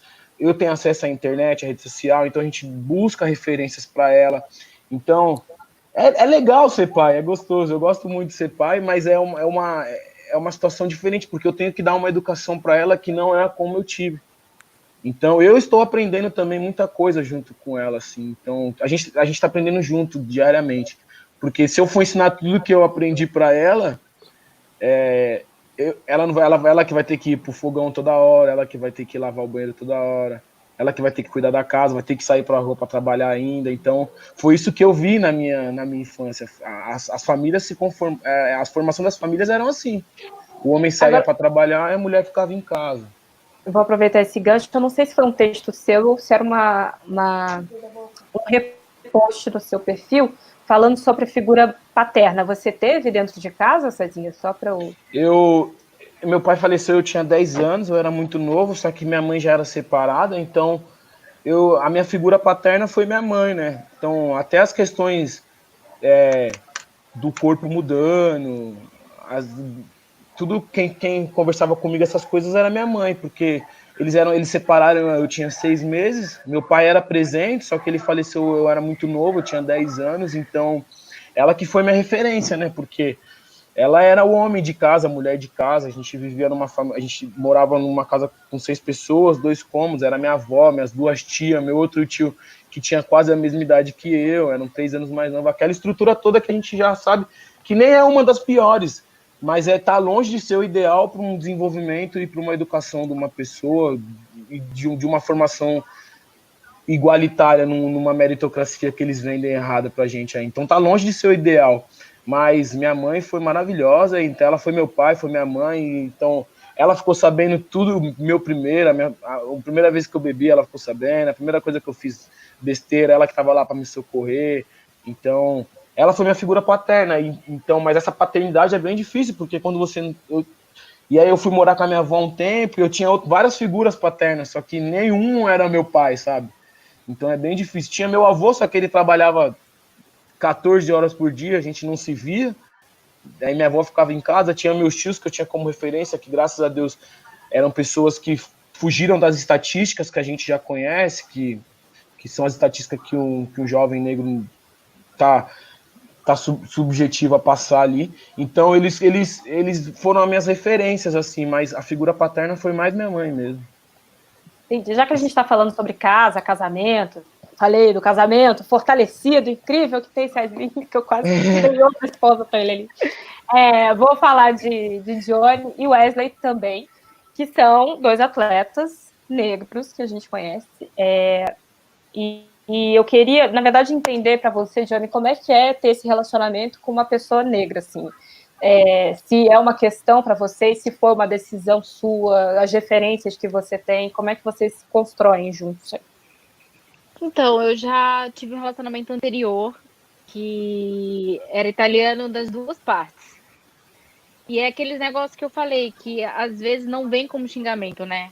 O Marcelo também falou. E eu sofri situações que não tão legais, que me deixaram profundamente, tipo, chateadas e que me fez ver a realidade de outra maneira, assim. Não é que foi uma questão, não é uma questão de preferência eu estar com o Wesley porque ele é preto, mas é uma questão de identificação. Eu acho que esse é o ponto, tipo, mais forte, assim. Eu acho que a gente sempre procura pessoas para se relacionar, seja questão amorosa, amizade, quando a gente tem uma identificação. Então, a minha relação com ele foi uma questão de identificação geral. Então, os pontos que a gente tem em comum em relação a objetivos, as mesmas coisas que, tipo assim, que a gente já sofreu e sofre da sociedade que hoje a gente vive, também é um ponto que a gente conversa muito, é uma coisa muito em comum, que a gente está junto e a gente está vivendo isso junto, é coisa muito nova. Eu acho que tanto ele como eu também, a questão que eles falaram de família, a questão racial nunca foi muito conversada em casa, sabe? Então a gente começou a bater cabeça, tipo, na rua, não tinha ninguém para conversar. Então é coisa que você tem que pesquisar, você sofre a situação. Aí, tipo assim, hoje em dia tem o Google vai te direcionando, ele te dá a direção, né? Você tem que canalizar, você tem que procurar a ferramenta certa. E daí, tipo assim, sempre fui cotista por causa do esporte. Então, estudei num dos melhores colégios que tem em Recife. Só tinha eu e outro negro na sala. Os 2 eram cotistas, os 2 eram atletas. Tipo assim, minha vida inteira foi assim. Então, tipo assim, eu sempre vivi imersa no esporte. Então, a identificação com Wesley é questão de pensamento, é questão de o que você quer para sua vida, tudo. Então, assim, é basicamente isso. Agora, formações amorosas para Marcelo e Rafael, que já disse que não quer nada com a vida. Então, deixa aí o Rafael também. Falem de vocês também, meninos. Vamos começar para dizer que eu tenho um filho de 2 anos. Eu tenho um filho de 2 anos e 5 meses. E é uma experiência extremamente gratificante, assim, né? Mas tem toda essa preocupação da questão negra, assim, que eu ainda fico pensando em que momento a gente vai começar a falar sobre isso, né? Mas a gente precisa falar sobre isso, como bem disse o Cezinha, a gente precisa valorizar, mostrar para ele que os traços, o cabelo, a boca, tudo isso é lindo e maravilhoso, né? Hoje a gente já tem muito mais referência na televisão. Eu cresci numa época que a gente via na televisão era o Mussum, e aí depois era o Tio Macalé, era o Buiú, e aí a gente era apelidado por essas pessoas que a gente sabia que não era algo bom, né? Porque, na verdade, tipo, eles estavam na televisão fazendo um papel que a gente não gostaria, né? E aí esse era o nosso apelido. Hoje a gente vai ter uma outra formação, né? Hoje está ali a Maju Coutinho na televisão, toda essa transformação que a gente está vendo. Meu filho é pequeno, assim, mas uma coisa que eu vejo e que eu estou aprendendo muito aí com a esposa, né, é a questão do machismo, assim, né? Porque desde o começo, quando anunciei, você pai do menino, era sempre aquele tapinha nas costas, agora o teu filho vai ser namorador, vai ser isso, era o vô dele por parte de mãe, o vô dele por parte de pai, sabe aquela coisa da valorização do menino, né? Ah, vai ter muita namorada, tu imagina quando começar a bater na porta para dormir com as gurias dentro de casa. E aí a minha esposa, desde o começo, foi sempre desconstruindo isso. Assim. Tipo, segura, por mais que tu ache engraçado o comentário, não ri, não valorize esses comentários para que eles não comecem a ser reproduzidos. E aí eu fui lembrar da minha mãe e do meu pai, assim, né? Eu dei meu pai e minha mãe são casados até hoje, mas aquele conflito de marido e mulher, eu acompanhei desde pequeno, assim, aquela tensão, né? E aquela tensão muito baseada naquelas coisas que nos associam, né? O homem negro ao malandro, ao mulherengo. E aí tu vai sempre crescer com essa coisa. Assim. E eu cresci com isso. Eu me lembro muito bem da minha mãe reclamar do meu pai, mas a mesma mãe que reclamava do meu pai valorizava os filhos que tinham várias namoradas, né? E a minha avó valorizava os netos que tinham várias namoradas. E aí um dia eu pensei, gente, mas se vocês reclamam dessa questão dos homens da família, como é que vocês passam um recado para as crianças, né, para os meninos, que eles devem ter muita namorada? Vocês, alguma coisa que não está legal nesse processo. Porque não vai existir um momento, né, aos 20, lá sei eu quantos anos, aos 30, que o homem vai dizer, olha, agora eu vou casar e vou virar a chave e eu nunca mais vou olhar para ninguém. Se a vida inteira dele foi ser essa questão do mulherengo, como é que um dia vai virar a chave? Ah, o amor transforma. Será que o amor transforma mesmo? Assim? Então, e aí hoje, claro, hoje eu estou muito mais preparado para ensinar essas questões para o meu filho, né? Mas é muito complicado, assim, né? Porque tanto o vô por parte materna como o vô por parte paterna, sempre, a brincadeira sempre é essa, né? Ah, vai crescer, vai ser jogador, vai ter várias namoradas, já estão preparados, já prepararam o quarto dele para ele trazer as namoradas. É sempre isso. E aí a gente precisa desconstruir isso. Desconstruir porque se a gente não acha legal, né? E eu não acho legal, assim, porque hoje eu entendo o quanto isso vai prejudicar ele, as relações que ele vai ter, até as questões profissionais vão estar afetadas por essas questões, por essa questão que o mundo nos enxerga. Eu sou um cara que eu não bebo, né? Mas todas as pessoas que sempre olhavam para mim diziam assim, cara, toma uma cerveja, eu não bebo. Como não bebe? Olha essa cara de bêbado, essa cara de mulherengo, E aí tu vai ter que sempre desconstruir isso. E aí o Cezinha colocou muito bem, né? A gente mesmo precisa se desconstruir, né? Porque mesmo sendo negros, a gente vai ter essa questão racial, porque eu me lembro que eu tenho mais 5 irmãos. Uma das brincadeiras da infância era dizer que, não, tu é o mais preto. Não, mais preto é tu. Como se o mais preto fosse uma ofensa. Eu cresci com isso. Com essa disputa entre os meus irmãos de quem era o irmão mais preto. O irmão mais preto era o pior. E hoje a gente está uma desconstrução disso. Desde pequeno, a gente está desconstruindo nas crianças, né? Deixar o cabelo crescer. Meu filho está com o cabelo grande. E aí a gente está discutindo, eu e a esposa, nessa época de pandemia, de não cortar o cabelo, deixar o cabelo dele crescer, dele valorizar esse cabelo. Mas é uma desconstrução, assim, os relacionamentos vão sendo assim. Na minha família, eu tenho uma tia que ela sempre pontuou muito, assim, ó, não casem com pessoas brancas, porque vocês vão sofrer o racismo, e o racismo não vai ser quando vai frequentar uma outra família, que vai dizer coisas para vocês que vocês não vão gostar de ouvir, mas aí o amor vai fazer com que você ouça aquilo e não reaja. Sabe, é sempre um conflito, né? Por parte da família da minha mãe, não. Por parte da família da minha mãe, o que sempre se dizia case com uma pessoa branca para melhorar a família.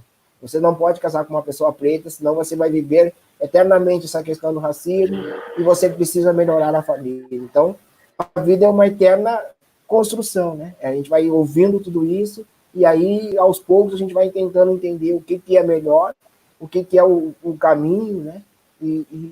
E tentar hoje, pai, tentar ensinar da melhor maneira para o meu filho o que é esse mundo que ele vai enfrentar. Afinal de contas, na maioria dos colégios que eu frequentei, eu sempre fui. Se não era o único negro, eu era um dos poucos negros. Eu vou isso, eu me lembro muito bem, por exemplo. Não, desculpa, eu achei Pode que falar, Camila. é só para poder mostrar uma coisa aqui. Eu não sei se vai dar para mostrar aqui direito aquela louca. Tô usando a foto. Tô certo aqui que é a família. Ah lá, me cortaram, agora tá certo. Tá certo, tá certo. Aí. E Tá como é certo. que é o nome aqui? Tá certinho. A Gisele, a esposa, e ele é o João Marcelo. Eu mostrando essa foto aqui, porque eu estou numa batalha sobre ressignificação dos bebês, das famílias, desse amor. E aí eu pergunto, depois dessa foto muito fofa, se a Rafael vai me dizer não, graças a Deus, e vai contar sobre a família dele e as expectativas dele. Quero só ver. Não, dessa parte amorosa eu não me desconstruí. Eu ainda não cheguei no nível do Cezinha e do Marcelo. Eu estou nesse processo. Confesso, demorei. Demorei para perceber isso. Esse processo de construção, de ter família, porque para mim o que aparece é muito o que o Marcelo falou. A família dele é igual, não igual, nunca tive isso assim, mas o bonito é você ter várias mulheres, o bonito é você ser um malandro. Aí você tem a questão da sexualização do homem negro também. Ah, mas pô, é bom de cama, não sei o quê, vai pegar a loirinha, sabe? Todo esse processo eu demorei para entender. Sabe por quê? Porque nesse processo entra muito machismo também, né? Então, isso é bom para o homem. O que é negativo para a mulher nessa questão, para o homem acaba sendo bom. O que pega todo mundo. Então, eu confesso aqui, sem vergonha, que eu estou nesse processo de desconstrução ainda. Porém, eu vou usar esse momento de fala... Eu não vou conseguir. Trocando o assunto, eu acho que, cara, o que eu falei pro Cezinha, eu repito, eu acho que se hoje fosse o último programa, eu tava muito claramente feliz, mudando de assunto. Eu não tô preparado ainda, não vou ficar. Porque assim, a construção que a gente teve hoje aqui, as falas que a gente teve, foi uma questão que eu e a Camila conversamos há 3 semanas atrás, que nosso objetivo era que durante as reuniões isso acontecesse. E assim, aqui é totalmente livre. A gente já extrapolou o horário, porque assim, os assuntos foram indo e não teve nenhum roteiro. Mas São ninguém 5 me deu pessoas limites negras. aqui, gente. Estamos sem limite. São 5 pessoas negras falando do seu cotidiano, pessoas que discordam em muitos pontos, e quem está vendo isso está concordando, não está concordando, mas estão vendo 5 pessoas negras falando de problemas reais e problemas que geram reflexões, e a reflexão nesse momento é muito importante. Eu queria muito agradecer assim, cada um de vocês.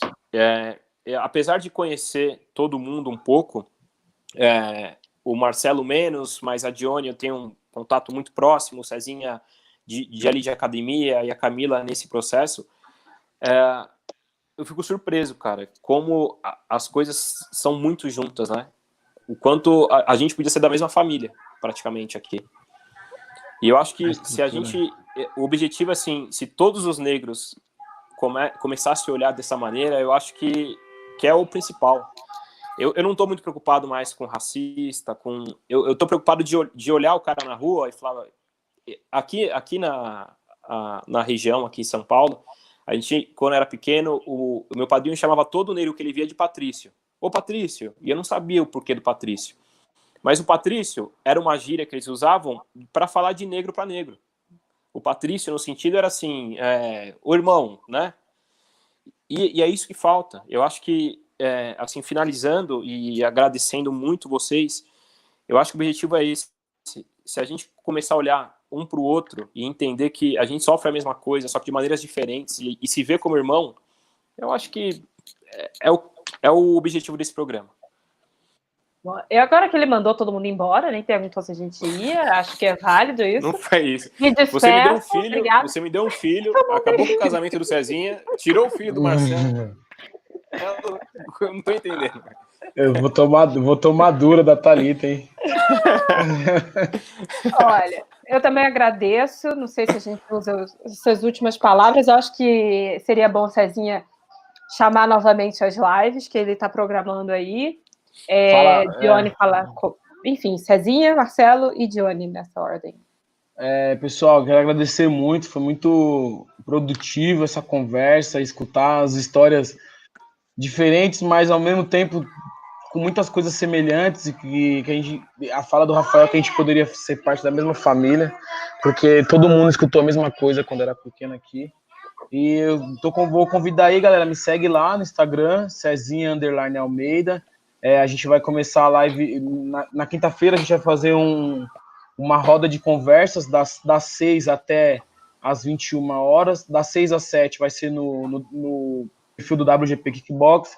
Eu vou estar com 2 convidados, eu vou estar comandando a live lá, vou falar com o Ale Santos e com o Léo Amendoim.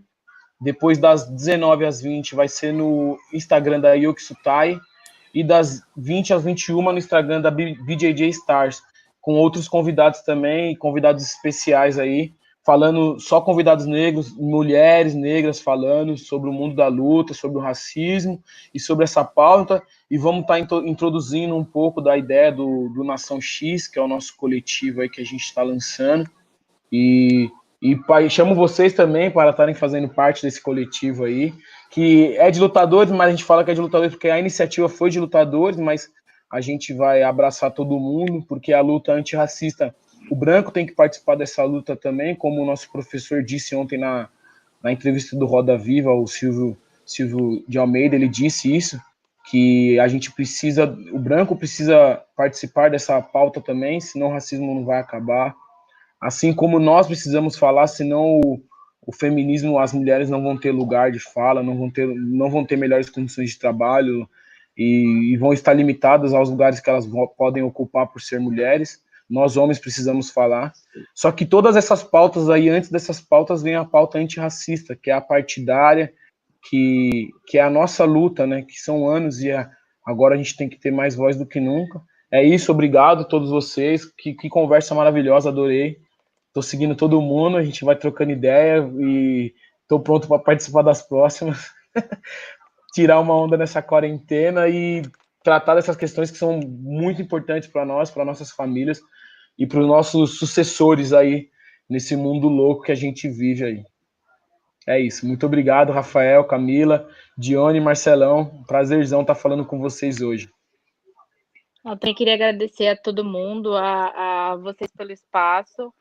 Pegar uma deixa do que o César falou, da questão da mulher, que a Camila também falou, achei super legal, é o que o Rafa falou, a gente tem muito em comum, e não é uma coisa que, tipo assim, em momento nenhum a gente entrou em choque, porque é muito legal ver ele como homem, tá falando de uma situação que pra gente, tipo assim, o esporte já é um lugar que pra sociedade em si não é próprio pra mulher preta ainda, meu Deus. Então, ver ele falando que, poxa, quero na equipe dele, querendo que mulheres estejam lá brigando por isso é muito legal, é sinal de que, tipo assim, estamos juntos nessa.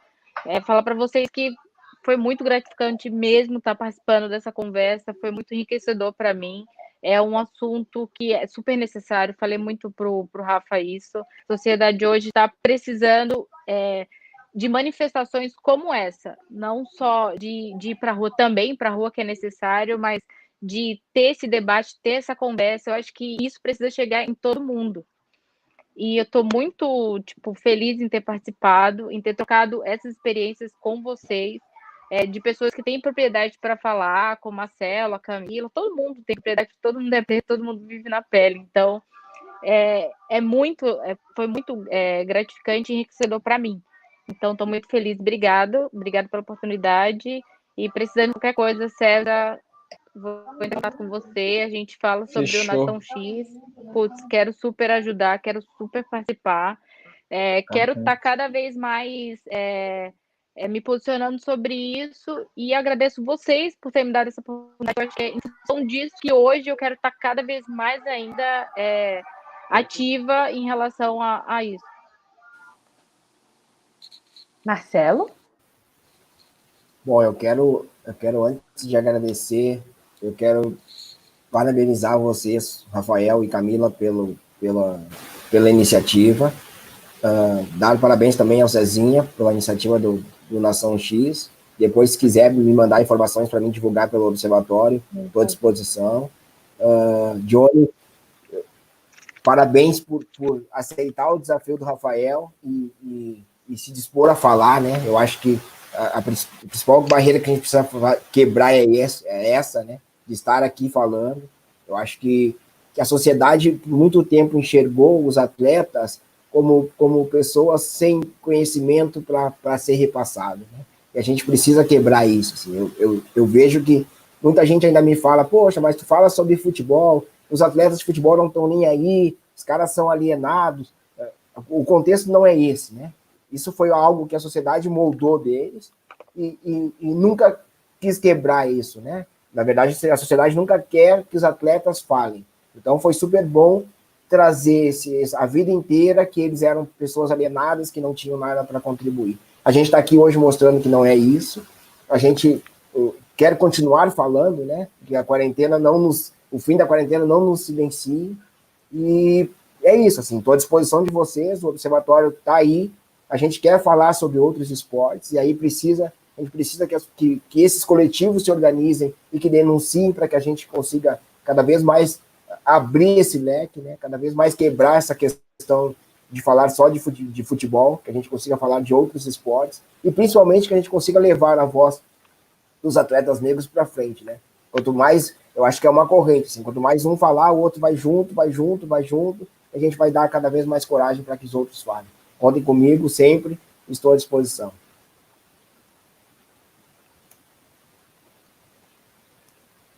Acho que o pessoal saiu aí. Acho que o pessoal tá Eu acho que voltando o pessoal aí. caiu e está voltando. Agora sim. Pô, fiquei até emocionado que caiu tudo aqui, cara. Desculpa, perdão. Que isso. Gente, obrigado de coração. Obrigadão, Rafa. Muito feliz o que a gente conversou aqui hoje. Eu acho que a ideia assim, é que vocês virem sócios desse projeto e que a gente possa juntos construir isso. Não é o mérito de ninguém. Gente, O Rafa caiu de tá meio novo. confuso esse negócio aqui. O Rafa foi, eu voltei, consegui, entrei pelo celular. Eu espero que ele volte, mas se ele não voltar, só para agradecer esse espaço, eu espero muito que vocês compartilhem por aí como foi a sensação de vocês estarem aqui e trocarem com a gente, debaterem, trazerem essas ideias, compartilharem com a gente, voltarem quando sempre possível, para a gente criar cada vez mais esses pontos de interseção. Eu acho que é isso que o Rafa diria, eu acho que era isso que ele estava dizendo. É isso. Agradecer também o nosso diretor que está aí, que é o Tonhão, que fez essas coisinhas todas, que está nos ajudando bastante. E é isso, Dione, Cezinha, Marcelo, Rafael, onde quer que você esteja. Até a próxima. Beijão, gente. Até a Muito próxima. obrigado. Caí de novo. Tchau, tchau. Tchau, tchau, gente. Tchau, tchau. Tchau. Tchau.